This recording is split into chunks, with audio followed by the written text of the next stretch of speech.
नाशिक मनपाच्या विशेष महासभेत अभूतपूर्व गोंधळ. ठाकरे गट अजित पवारांच्या राष्ट्रवादीचे नगरसेवक डोक्याला बँडेज बांधून आले आणि नाशिक शहरातील रस्त्यांवरील खड्डे, नाशिक सिंहस्थ कुंभमेळ्याची रखडलेली कामे आणि MNJL खोदण्यात आलेल्या रस्त्यांच्या प्रश्नावरून नाशिक महानगरपालिकेची विशेष महासभा आज चांगलीच तापली. महासभेच्या सुरुवातीला सत्ताधारी आणि विरोधी नगरसेवकांमध्ये जोरदार खडाजंगी झाली.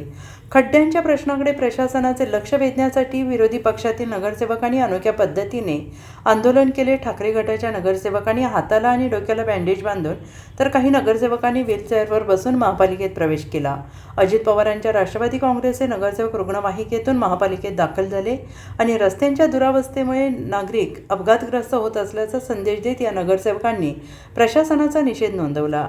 नाशिक शहरातील खड्ड्यांमुळे नागरिक त्रस्त असून रस्ते अपघातांमध्ये आत्तापर्यंत 5 जणांचा मृत्यू झालेला आहे, तर अनेक नागरिक जखमी झाल्याने या प्रश्नावर तातडीनं विशेष महासभा बोलवण्याची मागणी नगरसेवकांनी केली. त्यानुसार आज सकाळी 11:30 वाजता विशेष महासभेला सुरुवात झाली. महासभेत सिंहस्थ कुंभमेळ्याची अर्धवट कामे, शहरातील खड्डे, MNJL खोदण्यात आलेले रस्ते, विविध विकास कामांचा दर्जा या मुद्द्यांवर प्रशासनाला धारेवर धरण्याची तयारी विरोधकांनी केली.